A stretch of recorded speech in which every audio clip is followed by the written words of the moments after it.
ധന്യനാമത്തിന് മഹത്വം ഉണ്ടായിരിക്കട്ടെ. എത്രയും പ്രിയപ്പെട്ട സജീച്ചൻ, പ്രിയപ്പെട്ട മാതാപിതാക്കളെ, സഹോദരി സഹോദരന്മാരെ, പ്രിയ കുഞ്ഞുങ്ങളെ, അനുഗ്രഹിക്കപ്പെട്ട ഒരു വലിയ വെള്ളിയാഴ്ച ശുശ്രൂഷയിൽ പങ്കെടുക്കുവാൻ ഒരു അവസരം കൂടെ നമുക്ക് ഒരുക്കി തന്ന സർവശക്തനായ ദൈവത്തെ നമുക്ക് മഹത്വപ്പെടുത്താം.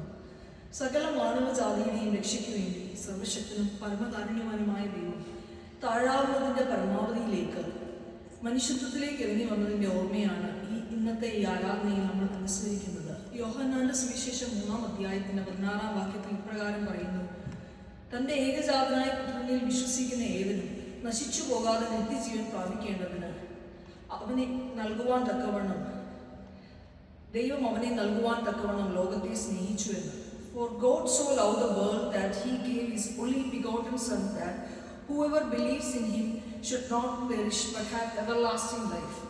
എന്ന തിരുവചനത്തിന്റെ പൂർത്തീകരണമാണ് ഈ വലിയ വെള്ളിയാഴ്ചയുടെ ശുശ്രൂഷകൾ. യേശു ക്രിസ്തുവിനെ ദൈവമായി അംഗീകരിച്ചിട്ടില്ലാത്ത അക്കാലത്തെ യഹൂദ ചരിത്രകാരന്മാർ ക്രിസ്തുവിനെ കുറിച്ച് ഇപ്രകാരമാണ് പറഞ്ഞത്: അവനൊരു അത്ഭുത മനുഷ്യനായിരുന്നുവെന്ന്, അവനൊരു മിറക്കിൾ വർക്കറായിരുന്നുവെന്ന്. ചരിത്രകാരന്മാരും തിരുവചനവും ഒരുപോലെ നമ്മളെ ഓർമ്മപ്പെടുത്തുന്ന ഒരു കാര്യമുണ്ട്: ക്രിസ്തു തനിക്ക് വേണ്ടി തന്നെ യാതൊരു അത്ഭുതവും പ്രവർത്തിച്ചിട്ടില്ലായിരുന്നു. തനിക്ക് വേണ്ടി തന്നെ താൻ യാതൊരു അത്ഭുതവും പ്രവർത്തിച്ചിട്ടില്ല എന്നതായിരുന്നു തൻ്റെ അത്ഭുത പ്രവൃത്തിയുടെ അടിസ്ഥാന തത്വം. തനിക്ക് വിശന്നപ്പോൾ താൻ കല്ലുകളെ അപ്പമാക്കുകയോ, തനിക്ക് ദാഹിച്ചപ്പോൾ താൻ ശൂന്യതയിൽ നിന്ന് വെള്ളം സൃഷ്ടിക്കുകയോ, തന്നെ ആക്രമിച്ചവർക്കെതിരെയോ തന്നെ പീഡിപ്പിക്കുവാൻ വന്നവർക്കെതിരെയോ തന്നെ മർദ്ദിച്ചവർക്കെതിരെയോ ഒന്നും കർത്താവ് പ്രവർത്തിച്ചിട്ടില്ല. പിന്നെയോ 33 തിരുവയസ്സ് മാത്രം ഈ ലോകത്തിൽ ജീവിച്ച് അതിൽ തന്നെ 3.5 വർഷക്കാലം പരസ്യ ശുശ്രൂഷ ചെയ്ത് കർത്താവ് നന്മ ചെയ്ത് ചുറ്റി സഞ്ചരിച്ചു. കണ്ണുനീർ തൂകിയവരുടെ കണ്ണുനീരിനെ ഒപ്പിയും രോഗികൾക്ക് സൗഖ്യം നൽകിയും വിശന്നവരുടെ വിശപ്പകറ്റിയും കുഞ്ഞുങ്ങളെ ചേർത്ത് പിടിച്ചും പാപത്തെ വെറുത്ത് പാപിയെ സ്നേഹിച്ചും ഒക്കെ താൻ നന്മ ചെയ്ത് മുന്നോട്ട് പോയി. ജനമെല്ലാം യേശുവിനെ അനുഗമിക്കുന്നത് കണ്ട് അസൂയ കൊണ്ടാൽ അന്നത്തെ യഹൂദ മതമേലധ്യക്ഷന്മാർ അവനെ ഇല്ലാതെയാക്കുവാൻ ഗൂഢാലോചന കഴിച്ചു. തന്റെ ശിഷ്യന്മാരുമായി മർക്കോസിന്റെ മാളികയിൽ പെസഹ ഭക്ഷിച്ച കർത്താവ് ആ രാത്രിയിൽ താൻ ഏറ്റെടുക്കുവാൻ പോകുന്ന മഹാബലി ദൗത്യത്തെക്കുറിച്ചുള്ള ഭാരം കൊണ്ട് ഹൃദയനുറുക്കത്തോടെ ഇപ്രകാരം പ്രാർത്ഥിച്ചു: പിതാവേ, കഴിയുമെങ്കിൽ ഈ പാനപാത്രം എങ്കിൽ നിന്ന് നീക്കണമേ എന്ന്. ആ പ്രാർത്ഥനയുടെ കാഠിന്യം വളരെ ഭയങ്കരമായിരുന്നു. തിരുവചനത്തിൽ ഇപ്രകാരം പറയുന്നു: ആ പ്രാർത്ഥനയുടെ പൂർത്തീകരണത്തിൽ തൻ്റെ വിയർപ്പ് തുള്ളികൾ രക്തത്തുള്ളികളായി ഭൂമിയിലേക്ക് പതിച്ചു എന്ന്. ആ പ്രാർത്ഥനയിൽ നിന്നും ബലം പ്രാപിച്ച ക്രിസ്തു താൻ ഏറ്റെടുക്കുവാൻ പോകുന്ന വലിയ ദൗത്യത്തിലേക്ക് ആ ഗതസമനയിൽ നിന്നും ഇറങ്ങി പുറപ്പെടുവാൻ തയ്യാറായപ്പോൾ യഹൂദന്മാരുടെ ഒരു വലിയ സംഘം യൂദായുടെ നേതൃത്വത്തിൽ അവനെ വന്ന് പിടിക്കുവാൻ ഇടയായി. യഹൂദന്മാരുടെ നിയമമനുസരിച്ച് രാത്രിയിൽ കുറ്റവാളികളെ വിചാരണ ചെയ്യുവാൻ പാടില്ല എന്നിരിക്കെ അന്ന് ആ രാത്രി ക്രിസ്തു 6 വിചാരണ കോടതികൾക്ക് മുൻപിൽ വിചാരണ നേരിടുവാൻ ഇടയായി. മഹാപുരോഹിതന്മാരായ ഹന്നാവും കയ്യാഫാവും സന്നിധി സംഘവും ജൂയിഷ് കൗൺസിലായ സന്നിധി സംഘവും പീലാത്തോസും ഹെരോദാവും വീണ്ടും പീലാത്തോസും ആ രാത്രി അവനെ വിചാരണ ചെയ്തു. ക്രിസ്തുവിൽ യാതൊരു കുറ്റവും കണ്ടെത്തുവാൻ സാധിക്കാതിരുന്ന പീലാത്തോസ് ചാട്ടവാറുകൊണ്ട് യേശുവിനെ അടിച്ചിട്ട് വിട്ടയക്കുവാൻ നിശ്ചയിച്ചു. കാരിരുമ്പിന്റെ കരുത്തുള്ള റോമൻ പടയാളികൾ കൊളുത്തുള്ളി ഇരുമ്പ് ചങ്ങലകൾ കൊണ്ട് ക്രിസ്തുവിനെ പ്രഹരിച്ചു. അതിനുശേഷം ഞാൻ അവനിൽ യാതൊരു കുറ്റവും കാണുന്നില്ല എന്ന് പറഞ്ഞ് യേശുവിനെ വിട്ടയക്കുവാൻ പീലാത്തോസ് നിശ്ചയിച്ചു. എന്നാൽ യഹൂദന്മാരുടെ നിർബന്ധത്തിന് വഴങ്ങി താൻ ഈ നീതിമാന്റെ രക്തത്തിൽ എനിക്ക് പങ്കില്ല എന്ന് പറഞ്ഞുകൊണ്ട് തന്റെ കൈകളെ കഴുകി യേശുവിനെ ക്രൂശുമരണത്തിന് ഏൽപ്പിച്ചു കൊടുത്തു. ഇവിടെയാണ് ദൈവത്തിന്റെ കരുണയെ ദർശിക്കുന്നത്. ലോകമുള്ള കാലത്തോളം വിശ്വാസികൾ വിശ്വാസ പ്രമാണം ചൊല്ലുമ്പോൾ ഈ കൈ കഴുകിയവന്റെ പേര് നമ്മൾ പറഞ്ഞുകൊണ്ടേയിരിക്കും. പൊന്തിയോസ് പീലാത്തോസിന്റെ കാലത്ത് in the days of Pontius Pilate, right? Jesus was crucified in the days of Pontius Pilate എന്ന് നമ്മൾ പറഞ്ഞുകൊണ്ടേയിരിക്കും. വിശ്വാസ പ്രമാണത്തിൽ ഒരു പരമപരിശുദ്ധിയുടെ പേരുണ്ട്. പരിശുദ്ധയായ കന്യക മറിയാമിനെ നമ്മൾ ഓർക്കുന്നു. അതോടൊപ്പം തന്നെ യാതൊരു കുറ്റവും കണ്ടെത്തുവാൻ സാധിക്കാതിരുന്നിട്ടും കുറ്റമില്ലാത്ത പരമപരിശുദ്ധനെ മരണത്തിന് ഏൽപ്പിച്ചു കൊടുത്ത പൊന്തിയോസ് പീലാത്തോസിനെയും എല്ലാ വിശ്വാസ പ്രമാണത്തിലും നാം ഓർക്കുന്നു. പരമപരിശുദ്ധന്മാരെ മാത്രമല്ല മഹാഭാവികളെയും ദൈവം തന്നെ മക്കളാക്കുമെന്ന ക്രിസ്തീയ സുവിശേഷത്തിന്റെ ആന്തരിക അർത്ഥമാണ് ഈ വിശ്വാസ പ്രമാണത്തിൽ ഇഴചേർന്ന് കിടക്കുന്നത്. ഇനി ഭാരമേറിയ കുരിശുമായി കാൽവറിയിലേക്കുള്ള യാത്രയാണ് എനിക്കും നിങ്ങൾക്കും വേണ്ടിയുള്ള യാത്ര. ഒരു പാട്ടിന്റെ രണ്ടീരടികൾ പാടുവാൻ ഞാൻ ഈ സമയത്ത് ആഗ്രഹിക്കുകയാണ്. ഗീതസമനയിലെ അതിവേദനയിൽ എന്നെ ഓർത്തു സഹിച്ചുവല്ലോ, അതിദാരുണമാം കാൽവരി മലയിൽ എന്നെ ഓർത്തു സഹിച്ചുവല്ലോ. ഗീതസമനയിലെ അതിവേദനയിൽ എന്നെ ഓർത്തു സഹിച്ചുവല്ലോ, അതിദാരുണമാം കാൽവരി മലയിൽ എന്നെ ഓർത്തു സഹിച്ചുവല്ലോ. എന്നെ തിരഞ്ഞെടുപ്പാൻ, എന്നെ മാനിക്കുവാൻ എന്നിലെന്തു നീ കണ്ടേശുവേ. ഒരു യോഗ്യതയും പറയാനില്ലായി, കൃപയൊന്നു മാത്രമേശുവേ. എനിക്കായി മരിപ്പാൻ, എനിക്കായി സഹിപ്പാൻ എന്നിലെന്തു നീ കണ്ടേശുവേ. എനിക്കായി മരിപ്പാൻ, എനിക്കായി സഹിപ്പാൻ എന്നിലെന്തു നീ കണ്ടേശുവേ.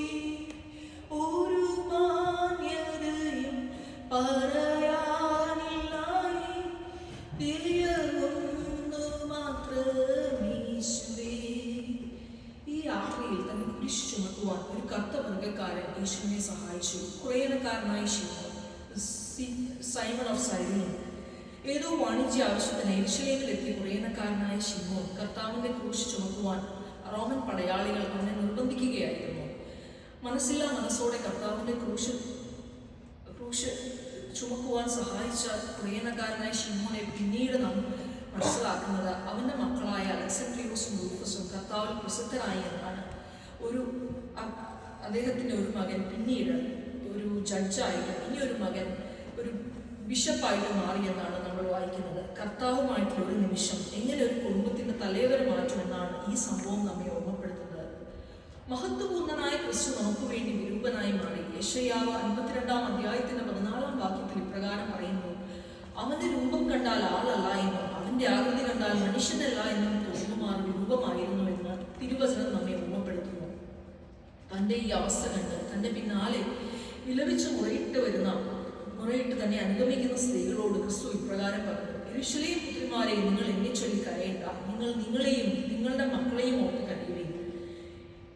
ഈ ആഹ്വാനം കർത്താവ് ഇന്ന് നമ്മൾക്കും നമ്മുടെ ജീവിതത്തിൽ വളരെ റെലവൻ്റ് ആയിട്ടുള്ള ഒരു ആഹ്വാനമാണ്. നമ്മളെ തമ്പുരാൻ ഏൽപ്പിച്ചവരെയും ഓർത്ത് കരയുവാനുള്ള വലിയൊരു ഉത്തരവാദിത്തമാണ് കർത്താവ് നമ്മൾക്ക് ദാനമായി തന്നിരിക്കുന്നത്. നമ്മൾ ജീവിക്കുന്ന വക്രത നിറഞ്ഞ ഈ ജീവിതത്തിൽ ഓരോ ദിവസവും വളരെ ഭയാനകമായ വാർത്തകൾ നമ്മൾക്ക് കണ്ടും കേട്ടുകൊണ്ടിരിക്കുമ്പോൾ നമ്മളെ ദൈവം ഏൽപ്പിച്ചിരിക്കുന്ന ഉത്തരവാദിത്തം എന്തുവാണ്?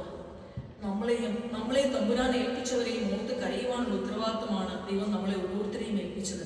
അത് യഹൂദ സ്ത്രീകൾക്ക് മാത്രമുള്ള ഉത്തരവാദിത്തമല്ല, എന്നെ കേൾക്കുന്ന നമുക്ക് ഓരോരുത്തർക്കുമുള്ള ഉത്തരവാദിത്തമാണ് കർത്താവ് നമ്മൾക്ക് തന്നിരിക്കുന്നത്.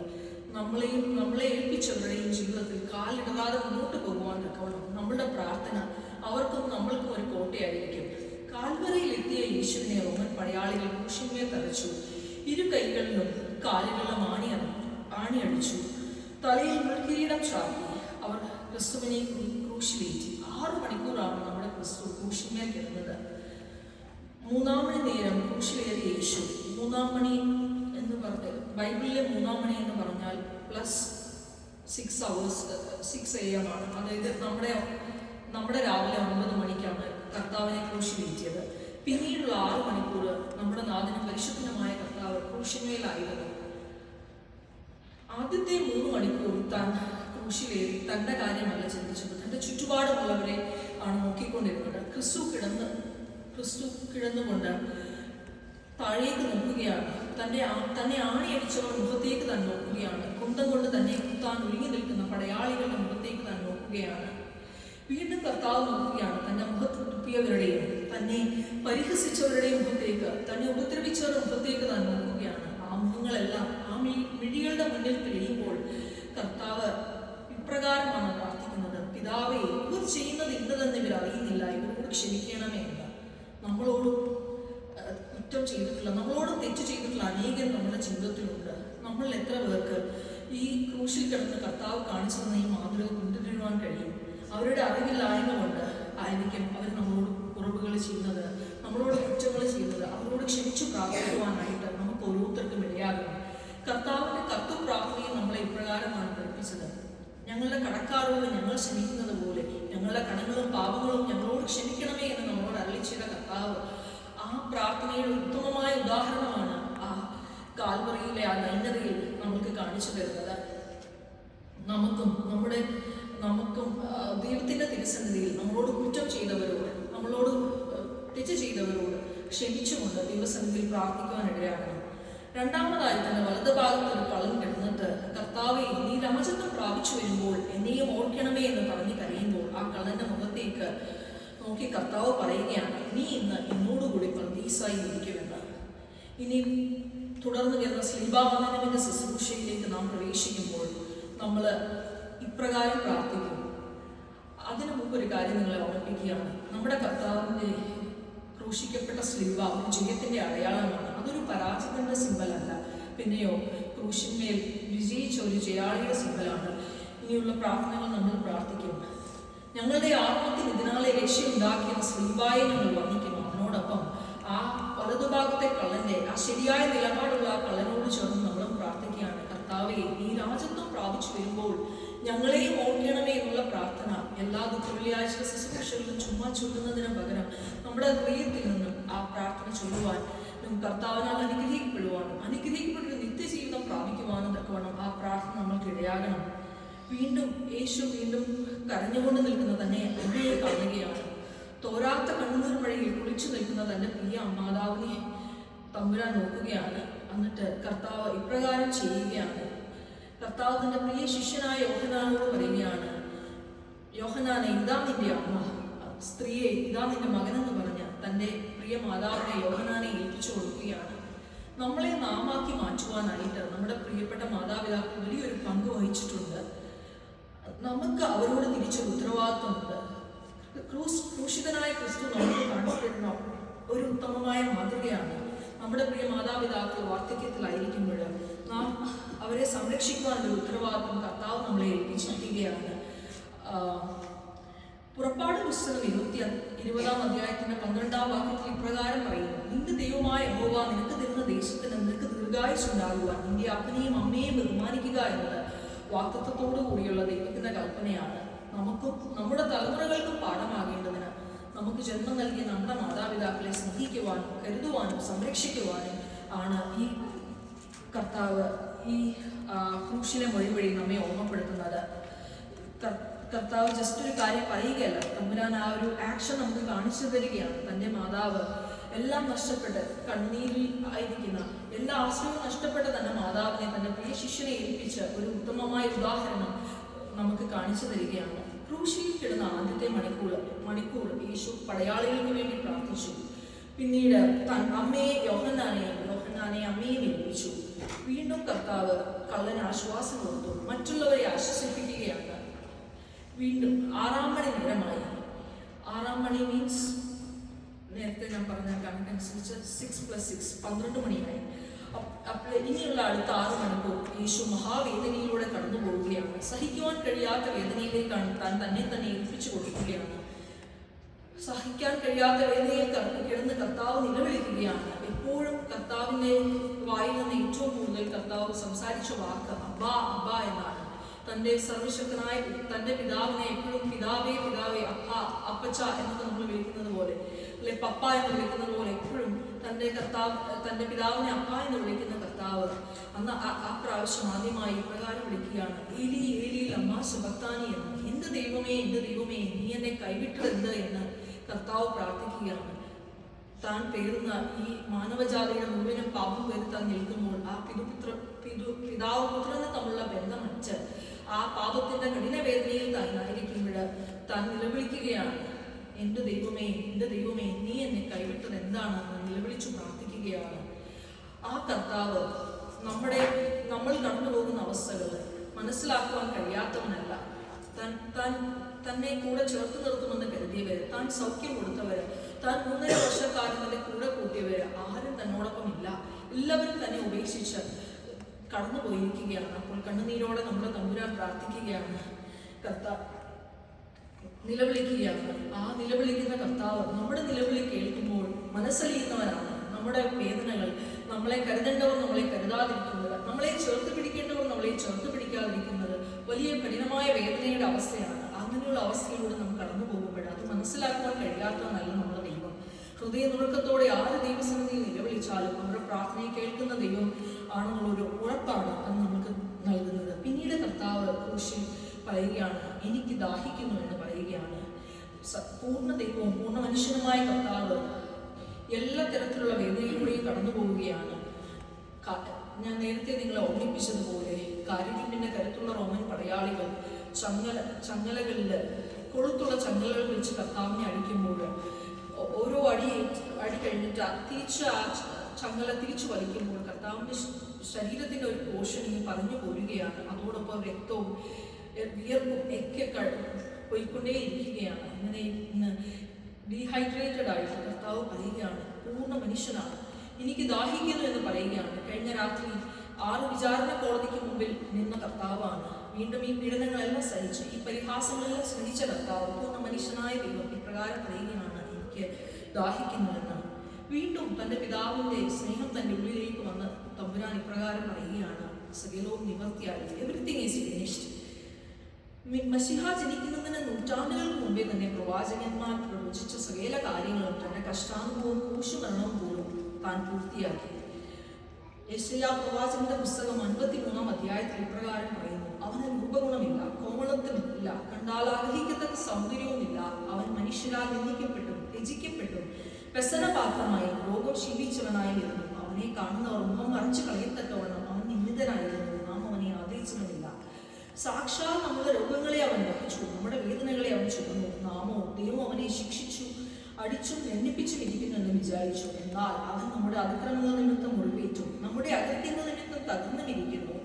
നമ്മുടെ സമാധാനത്തിനായി ശക്തിയുള്ള ശിക്ഷ അവന്റെ മേലായി, അവന്റെ അടിപ്പിണരുകളാൽ നമുക്ക് സൗഖ്യം വന്നുമിരിക്കുന്നു. തന്നെത്താൻ താഴ്ത്തി വായി തുറക്കാതിരുന്നിട്ടും അവൻ പീഡിപ്പിക്കപ്പെട്ടു. കൊല്ലുവാൻ കൊണ്ടുപോകുന്ന കുഞ്ഞാടിനെ പോലെയും രോമം കത്തിരിക്കുന്നവരുടെ മുമ്പാകെ മിണ്ടാതിരിക്കുന്ന ആടിനെ പോലെയും അവൻ വായി തുറക്കാതിരുന്നു. അവന്റെ മരണത്തിൽ അവൻ സമ്പന്നന്മാരോട് കൂടിയായിരിക്കും. ഇപ്പോൾ ഞാൻ വായിച്ച ഈ തിരുവചന ഭാഗം കർത്താവ് ജനിക്കുന്നതിന് നൂറ്റാണ്ടുകൾക്ക് മുമ്പ് യെശയ്യാ പ്രവാചകൻ മുഖാന്തരം ദൈവത്തിന്റെ പരിശുദ്ധാത്മാവ് എഴുതിയ ഭാഗമാണ്. ആ പ്രവചന ഭാഗത്തിലൊക്കെയും കർത്താവിനെ കുറിച്ച് എന്താണോ അരുളി ചെയ്തിരുന്നത് മുഴുവനും താൻ നിവർത്തിയായി. എന്താണ് അത് നമുക്ക് തരുന്ന പാഠം? നമ്മളെയും ഈ ലോകത്തിലേക്ക് അയച്ചിരിക്കുന്ന ദൈവം നമ്മൾക്ക് എത്ര പ്രായമാണെങ്കിലും, എത്ര ചെറുപ്പമാണെങ്കിലും, എത്ര പ്രായമാണെങ്കിലും, നമ്മളിൽ ജീവനുള്ള കാലത്തോളം ദൈവം നമ്മളെക്കുറിച്ച് ദൈവത്തിനൊരു ഉദ്ദേശമുണ്ട്. അതെന്താണെന്ന് മനസ്സിലാക്കി ആ ഉദ്ദേശത്തിന് വേണ്ടി നമ്മുടെ ജീവിതത്തെ നയിക്കുവാനാണ് തമ്പുരാനെ പോലെ. ഞാൻ പറഞ്ഞു, ക്രൂശിൽ നിന്ന് എഴുന്നേൽക്കുന്ന കർത്താവ് ഒരു ജയാളിയാണ്. അത് സകലവും നിവൃത്തിയായത് കർത്താവിന് പറയുവാൻ ഇടയായതുപോലെ തമ്പുരാൻ നമ്മളെ ഏൽപ്പിച്ച ദൗത്യങ്ങളെ കണ്ടുപിടിക്കുവാനും അതിനെ പൂർത്തീകരിക്കുവാനും തക്കവണ്ണം നമ്മുടെ ജീവിതത്തിൽ നമുക്ക് ഇടയാകണം. ഒരു റിഗ്രറ്റിന്റെ ഒരു ലൈഫല്ല, പിന്നെയോ തമ്പുരാൻ ഏൽപ്പിച്ച ഉത്തരവാദിത്തങ്ങളെ പൂർത്തിയായി സന്തോഷത്തോടെ ദൈവസന്നിധിയിലേക്ക് പോകുന്ന ഒരു ലൈഫാണ് നമുക്ക് വേണ്ടത്. ഈവൻ അവൻ മരണത്തിൽ ദുഷ്ടന്മാരോട് കൂടിയായിരുന്നു, എന്നാൽ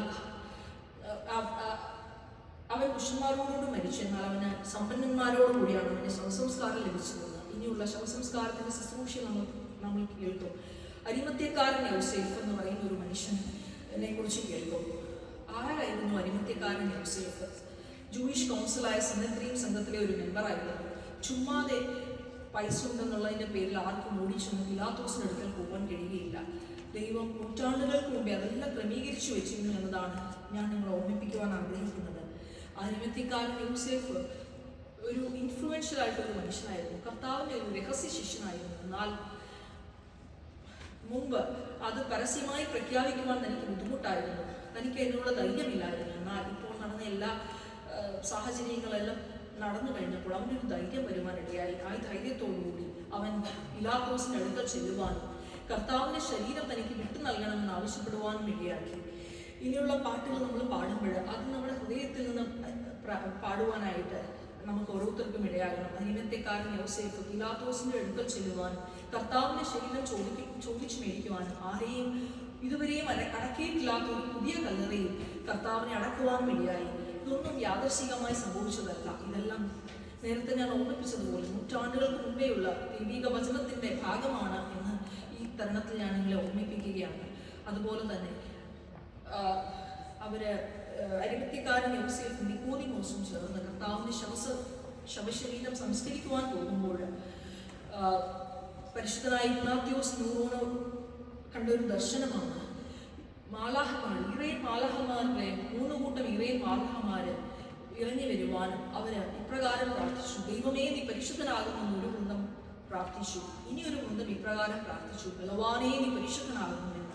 ഇനിയൊരു കൂട്ടം അതേ കർത്താവിന്റെ കബറടക്ക ശുശ്രൂഷയാണ്. ഇറയൻ മാലാഹമാർക്കറിയാം മരണമില്ലാത്തൊരു ദൈവത്തെയാണ് അവർ ശുശ്രൂഷിക്കുന്നതെന്ന്. മൂന്നാമത്തെ കൂട്ടമായുള്ള ഇറയൻ മാലാഹമാർ ഇപ്രകാരം പ്രാർത്ഥിച്ചു, മരണമില്ലാത്തവനെ നീ പരിശുദ്ധനാകുമെന്ന്. അപ്പോൾ യോസേഫും അരിമത്യക്കാരൻ യോസേഫും നിക്കോദിമോസും ചേർന്ന് ഇപ്രകാരം പറയുകയാണ്, ഞങ്ങൾക്ക് വേണ്ടി കുരിശിക്കപ്പെട്ടവനെ ഞങ്ങളോട് കരുണ ചെയ്യണമേ എന്ന് പ്രാർത്ഥിക്കുകയാണ്. നമ്മളും ആ പ്രാർത്ഥന പ്രാർത്ഥിക്കുമ്പോൾ അവരോട് ചേർന്ന് പ്രാർത്ഥിക്കുവാൻ തക്കവണ്ണം നമുക്ക് ഓരോരുത്തർക്കും ഇടയാകണം. അവസാനമായിട്ട് കർത്താവിന്റെ ഏകദേശം 3 മണി നേരമായി. അപ്പോൾ കർത്താവ് ഇപ്രകാരം പറയുകയാണ്, പിതാവേ, നിന്റെ കയ്യിൽ ഞാൻ എൻ്റെ ആത്മാവിനെ ഫലമേൽപ്പിക്കുന്നു. നമ്മുടെ എല്ലാം ജീവിതത്തിന് ഒരു എക്സ്പയറി ഡേറ്റ് ഉണ്ട്.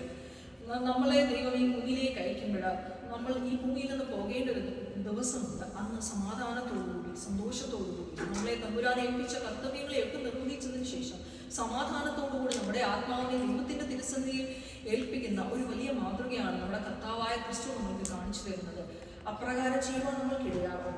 നമ്മുടെ നമസ്കാര ക്രമത്തിൽ ഒരു പ്രാർത്ഥനയുണ്ട്, 22 നമസ്കാരം എന്ന് പറയുന്നത്. നമ്മൾ പലപ്പോഴും അതൊന്നും ചൊല്ലാറില്ല. എന്താണ് ആ പ്രാർത്ഥനയുടെ പ്രത്യേകത? 22 എന്ന് പറയുന്നത് കർത്താവ് ക്രൂശിൽ മരിച്ച സമയമാണ്. അതായത് നമ്മുടെ 3 മണി സമയത്ത്. ആ സമയത്ത് പണ്ടത്തെ കാലത്തുള്ള സ്ത്രീകളാണെങ്കിൽ ആ സമയത്തൊന്ന് ഉറങ്ങുന്ന സമയമാണ്. ഇപ്പൊ ജോലിക്ക് പോകുന്ന എന്നെ പോലുള്ളവരാണെങ്കിൽ തിരിച്ചു വരുമ്പോൾ റിലാക്സ് ചെയ്യാനായിട്ട്